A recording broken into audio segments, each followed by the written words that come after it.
Já leste um poema hoje?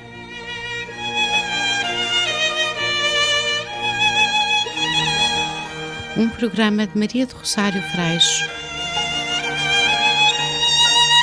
Vamos ouvir poemas de autores portugueses como motivo para iniciar uma conversa interessante.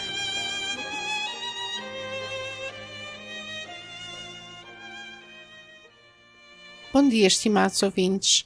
Hoje temos connosco Marta Meireles e Jorge Carvalheira, que nos vêm ler um pouco da sua poesia. Quero começar por agradecer à Marta e ao Jorge a sua presença no Já Leste um Poema hoje.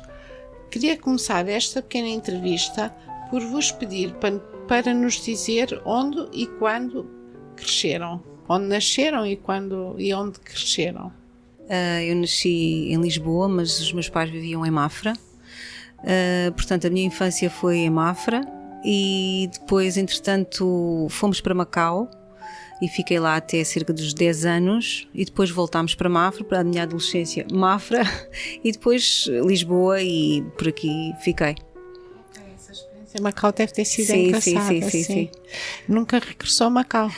Voltei lá quando os meus pais estavam, quando eu estava na faculdade, durante os anos os meus pais regressaram a Macau e portanto eu ia lá passar sempre as férias. Okay. Mas fiz uma promessa com o meu irmão que quando os nossos filhos tivessem uns 4, os meus e os dele, em idade que já se conhecessem, nós iríamos lá para mostrar aos filhos o que foi a infância dos pais. Em Macau? Sim, em que Macau. Engraçado. E o Jorge nasceu onde? Eu nasci em Lisboa também, mas sou de Cascais, mais precisamente de Tires, São Domingos de Rana. Ali cresci, ali passei a minha adolescência, ali vivi toda a vida. E continuamos a viver no concelho de Cascais. Ok. Marta, quer ler-nos o primeiro poema? Sim, pode ser. Muito obrigado pelo convite. Nós é que temos a agradecer, é um privilégio terem aceito este convite para estar no Já Leste um Poema hoje. Obrigada. Então o primeiro poema que eu vou ler chama-se Eu Não Vi de Longe. A escravidão está muito moderna. Tem um par de botas novo. Ninguém lhe passa a perna, faz madeixas e até cérebro de gel. Vive em apartamentos a crédito, a caverna. É uma minoria que se agiganta, silenciosa no ruído que nos chega, como se ainda não nos tivesse bastado. Será o Alzheimer que se implanta? Ou será uma anorexia antropológica de quem ao espelho se vê tanta e são só ossos afinal e mania de grandeza patológica? Sempre que Abril passa na rua, dão-lhe uma moedita escura para que a sorte e a aventura das suas vidas não se exclua. E afinal é um parente antigo a quem não conhecem mais, tio de um primo de um avô de 1970 e tais. E eu que calçada nos sapatos dos meus pais assisto ao desfile diário, onde é politicamente correto desfilar e respeitar demagogia. Vejo nascer o berçário, criado ao peito publicitário, onde pulula a hegemonia. E é tão simples adestrar a populaça, é só levá-la ao Coliseu. Aurigas, gladiadores e leões farão o resto. Triste, maldita raça, que corra o sangue, mas não o seu. Porque eu também vim de longe, porque eu andei muito para aqui chegar, porque há valores que temos o dever ético de herdar, porque ainda há cravos no jardim, porque um princípio não se garante com um fim, porque o povo saiu à rua num dia assim, porque eu vou para longe, porque eu gente, porque eu livre, porque eu, fêmea, hei de pôr muitas sopinhas de pão honesto espalhadas por toda a vizinhança, para que as 9 vidas de Abril disseminem em ninhadas de esperança. Muito obrigada, Marta. Obrigada. Viveu o 25 de Abril com que idade? Ainda não era nascida. Ok. Mas os meus pais viveram o 25 de Abril de forma muito intensa. O meu pai estava no ultramar, é militar de carreira, portanto não tinha outra possibilidade, e a minha mãe vivia nessa angústia. Portanto o 25 de Abril em minha casa sempre foi uma data assinalada. Sim. Eu queria perguntar ao Jorge, a sua formação é em que área, onde estudou? Portanto, a minha área é recursos humanos. Trabalhei toda a vida em recursos humanos. Estudei na atual Universidade Europeia. Foi lá que fiz a minha licenciatura. E acertei em cheio. O que mais gosto são pessoas. É aquilo mesmo que gosta, sente-se realizado com o que faz. Exato. Quer ler-nos um poema, Jorge? Lá sim. Foi difícil escolher. Imagino. Mas a duração do programa não pode ser muito extensa e, portanto, estamos limitados quanto ao número de poemas que vamos ler. Muito bem. Este chama-se Eu Era da Poesia, mas depois envelheci. Eu era da poesia, galgava outras leituras e da terra me perdia mesmo com medo de alturas. Eu era tão da poesia que nenhuma afoita donzela, mesmo as de beleza fugidia, eram presenteadas com a quadra singela. Eu era tão da poesia que antecipava as letras sonoras do rádio que lá em casa se ouvia, do tempo onde o tempo não tinha horas. Eu era tão da poesia que me empurravam para a frente da generalizada cobardia para recitar poemas da nossa gente. Eu era mas tão da poesia, mas, entretanto, envelheci. E descobri que o melhor poema em sinestesia é o que escrevo todos os dias, para ti. Obrigado, Jorge. Jorge, diga-me, como foi que começou a escrever poesia? Tinha que idade? Os primeiros poemas que escreveu-os com que idade? Terá sido lá na adolescência, exatamente um pouco o que este poema que eu acabei de ler dizia, que sempre foi um bocadinho para escrever umas quadrazitas primeiro para as donzelas, para as meninas, não é? E entretanto isto foi crescendo, mas verdadeiramente foi quando conheci a Marta. Aliás, nós estamos casados há 22 anos, juntos há 26, e o nosso relacionamento começou exatamente por causa da poesia. Que engraçado. E foi a partir daí que, ao trocar as coisas que fazíamos, nunca mais nos largou. E como é que é isto? Um casal que estão juntos há 26 anos, ambos escrevem poesia, influenciam-se mutuamente, revêem o trabalho um do outro. Ela revê o meu. A Marta. Também revês o meu.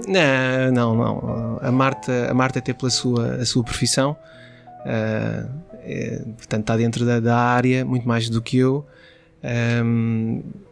Enquanto a Marta lê a 100 livros, eu leio metade de um. E tem um conhecimento e uma qualidade de escrita fantástica. E incentiva-me. Não é suspeito o que ele está a dizer, não é? E incentiva-me, a verdade é que ela incentiva-me, e tem sido assim ao longo dos anos. A maior parte do que escrevo para ela. O nosso filho, no outro dia, uma conversa que apanhámos às escondidas, que estava lá na sua PlayStation com os amigos. E a determinada altura, a falar com os amigos, ele disse que o pai ia jogar a futebol, ia jogar com os amigos de futebol. Então o teu pai ainda joga? Sim, o meu pai ainda joga futebol. Então o teu pai não escreveu um livro? Ah, sim, o meu pai escreveu um livro. Está cheio de poemas, mas escreveu só para impressionar a minha mãe. Portanto, e é verdade. E isto é verdade. E conseguiu. E conseguiu há 26 anos, consegue. Há 26 anos consegue, sim. Foi mesmo pela poesia, porque primeiro achei a abordagem assim um bocadinho, leva lá umas coisas e eu dou-te as minhas coisas, tu dás-me as tuas coisas. Trocar. Sim, mas não levei a sério. Mas depois li aquilo que ele tinha escrito e pensei, não, vale a pena investigar esta poesia. Este rapaz é mais do que parece. Sim. É. A Marta escreve regularmente? Sim. Tem horário de escrita? Por exemplo, depois de jantar, senta-se e escreve? Não. Quando é que a poesia acontece? A poesia acontece depois de andar muito tempo aos trambolhões cá dentro. A poesia acontece, surge um assunto e normalmente há um dia da semana que eu tenho mais livre quer dizer, antes de ir buscar miúdos, antes daquela aventura do dia-a-dia, do cotidiano, não é? E acontece quando já tenho ali aquela ideia há uma semana a pensar naquilo, as várias perspectivas, e portanto quando vai para o papel já já pensada. é fruto do... Sim, sim. Está quase escrito, só falta quase Sim, passar sim. para o papel, pode-se dizer Sim. assim, não é?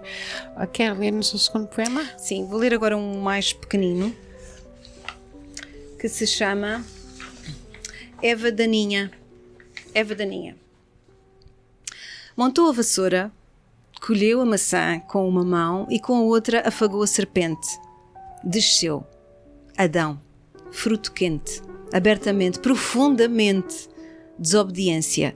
Nome feminino singular. Ainda hoje, quando vou até ao pomar, há pela noite toda fogueira e riso. Lá andam Adão e Eva a recordar o paraíso. Isso tem um toque de ironia, não é? É verdade. Um toque um toque forte. Um toque forte de ironia. Eu sei que têm livros publicados, quer dizer, cada um de vocês, julgo eu, tem um livro publicado, não é? Sim. Como é que se chamam os livros? O meu chama-se Poético e o do Jorge é 4 linhas. 4? 4 linhas. 4 linhas. Sim, tem uma história por trás. 4 linhas porquê? Portanto, isto surge na pandemia. Portanto, eu sempre joguei futebol toda a vida, gosto muito. Cheguei federado muitos anos e continuo a jogar com os amigos, né? Porque a idade vai avançando, agora só mesmo com os amigos. E durante a pandemia ficámos privados do nosso encontro semanal do jogo que costumamos fazer.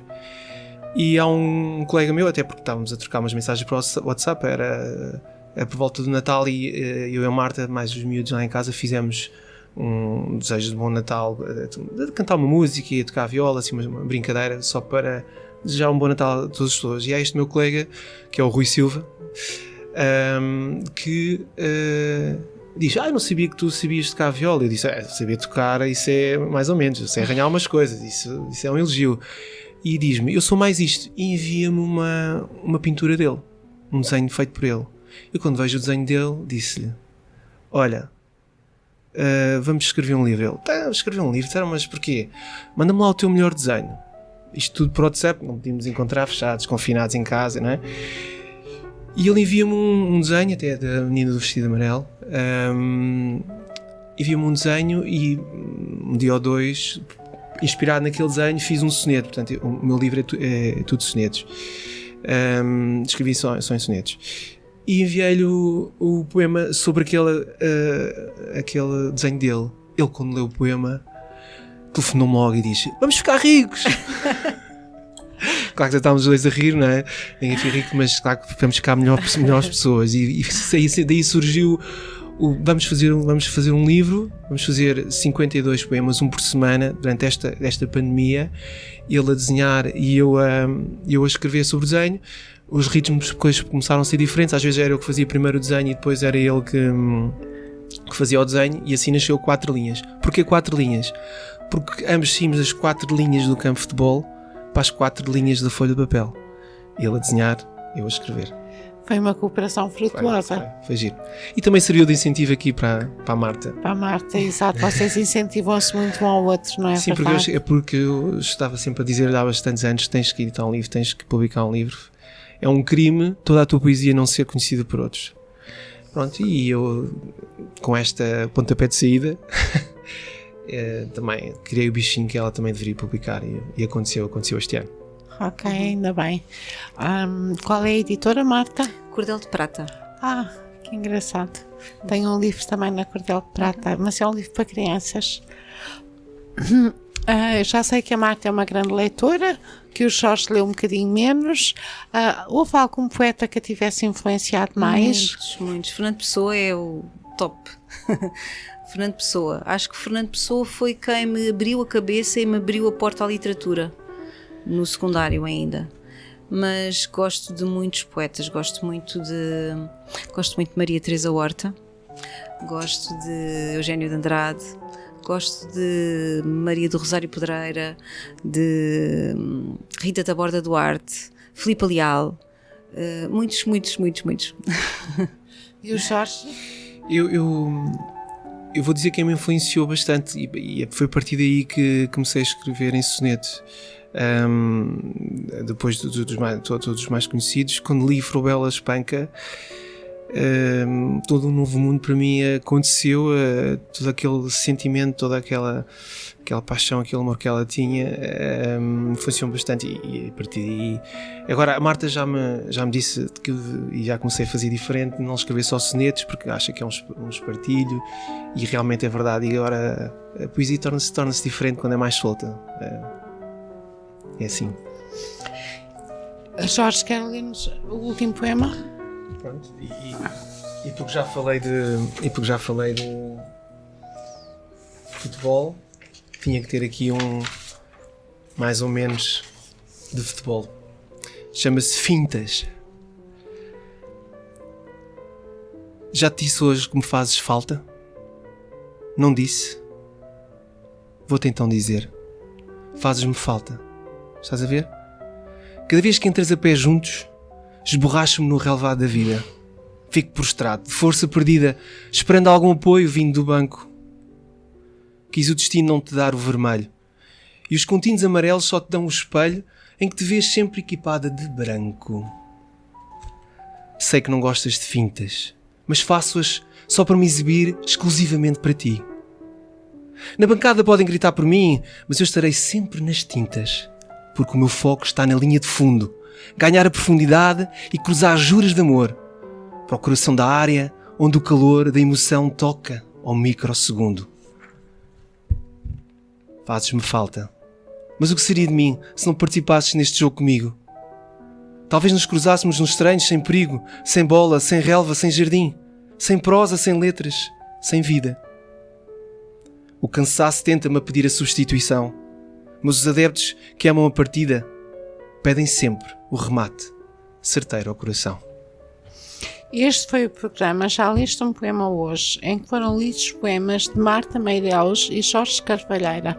Quero agradecer-vos a vossa presença aqui no Já Leste um Poema Hoje. Muito obrigada.